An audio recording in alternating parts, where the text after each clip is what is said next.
Et bonjour, bienvenue sur AC Atomique FR. Aujourd'hui, je vais vous faire un petit tuto comment on monte son cerveau de direction sur sa voiture, donc de l'installation à peu près au réglage, donc les subtrims, le renversement de la voie, les fins de course et une petite explication sur l'expo.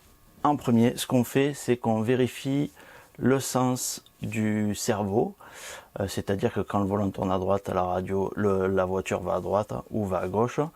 Donc on va dans le menu de sa radio, voie reverse ici. La voie 1, c'est la voie de la direction. Donc là, moi je veux aller à droite et je tourne à gauche, donc j'inverse. Maintenant, si je tourne à droite, mon cerveau va bien à droite. Après, ça dépend comment le cerveau est installé dans sa voiture. S'il est en dessus, dessous, à gauche, à droite du châssis, forcément il y aura un réglage à faire sur le sens de la voie. Ensuite, deuxième étape, on règle son subtrim. C'est-à-dire qu'une fois qu'on a clipsé son palonnier sur son petit cerveau, on a la voiture qui part soit un petit peu à gauche, soit un petit peu à droite. Alors, souvent les gens règlent avec le trim de direction, mais dans les menus un peu sophistiqués, même les bas de gamme maintenant, avec un petit afficheur digital, on a le subtrim. Le subtrim, je vous montre, c'est marqué ici, subtrim. Donc en fait, ça sert à avoir son subtrim à 0, c'est-à-dire de pouvoir avoir par exemple 10% de correction à gauche, 10% de correction à droite. Si on commence à toucher avant de régler sa voiture, on va perdre soit d'un côté, soit de l'autre. Le subtrim sert à corriger avant le trim, c'est-à-dire à la base du réglage. Donc on va dans le menu subtrim de sa radio, ici, on choisit notre voie. Alors, soit on met plus, soit on met moins. Donc moi, admettons, quand j'ai clipsé mon palonnier, je suis pas tout à fait à 0, je suis ici. Donc je veux corriger. Je corrige. Là. Bon, ben là, je suis à fond sur ma radio. Mais là, j'ai mon cerveau. Hop, on va le regarder ici. Voilà, là, mon cerveau est à 0 avec mon subtrim réglé. C'est-à-dire que mon trim de direction, qui est ici, est toujours, lui, hop, est toujours à 0. C'est-à-dire que j'ai autant de correction d'un côté que de correction de l'autre. Ok.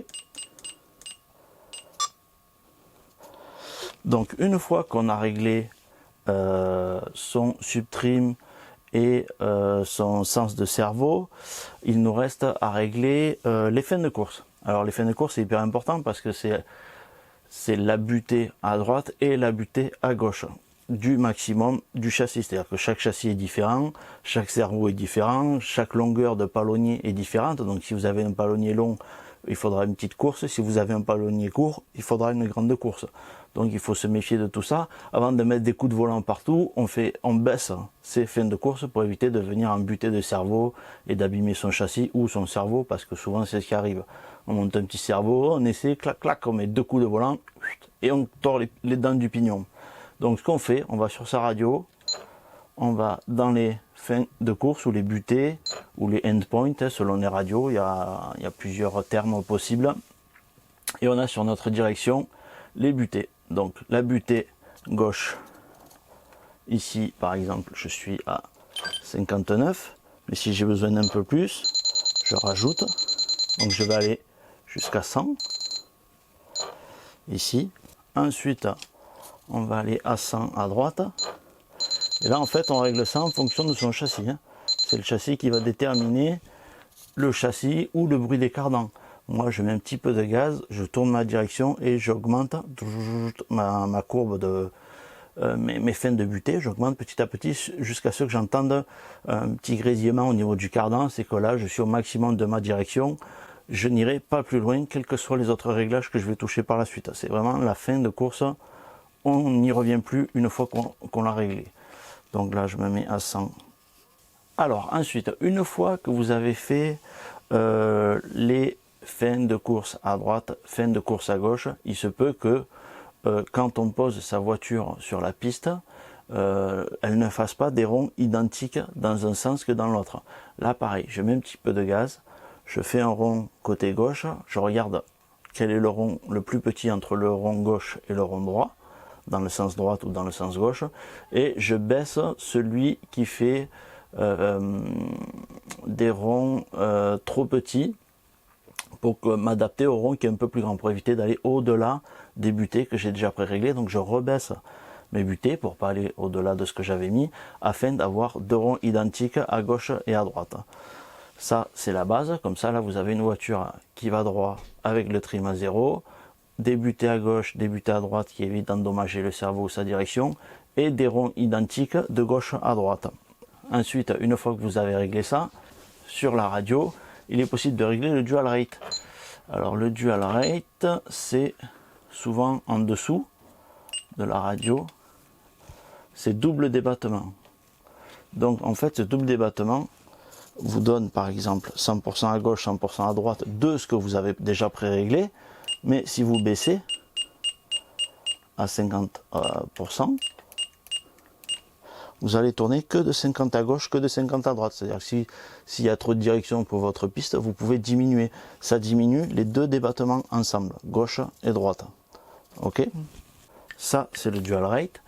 Donc c'est pareil, c'est aussi hyper important. Hein. Ça sert à rien d'avoir trop de direction si on a une piste qui fait juste des petits virages pas hyper violents. Souvent, on le diminue aussi pour les débutants, pour éviter qu'ils fassent des grosses zigzags. On diminue le dual rate afin qu'ils aient une voiture plus facile à conduire. Et enfin, ce qu'on utilise aussi pour avoir une voiture plus facile à conduire, c'est l'expo, l'exponentielle. Donc je vous montre à quoi ça ressemble. Courbe exponentielle de direction. Les courbes exponentielles jouent sur la sensibilité près du zéro, c'est-à-dire ici. Ici on est à 50%, ici on est à 100, 50 et 100% de notre direction des réglages que nous avons fait tout à l'heure.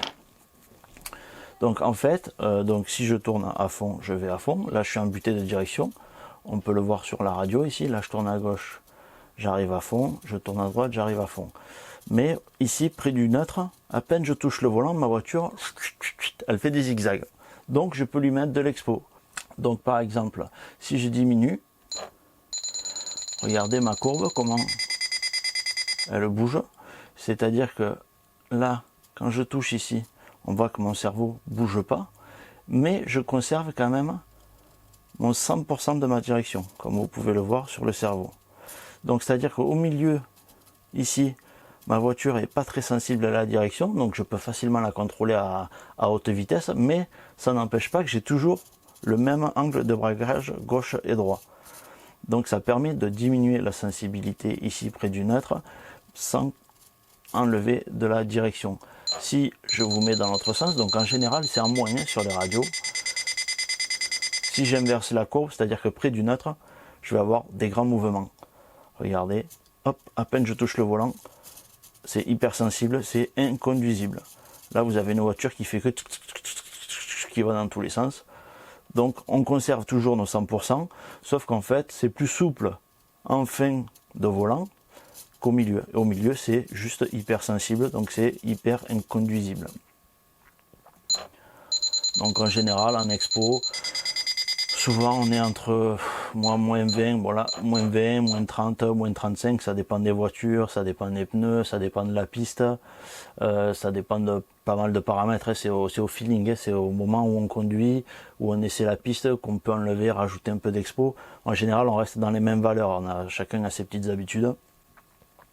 Donc moi je pense que c'est plutôt dans les moins 30, moins 35, pour pouvoir faire en fait une ligne droite sans zigzaguer, et avoir suffisamment de sensibilité pour faire mes autres virages, doser mes courbes, etc. Donc voilà pour ce petit tuto cerveau de direction.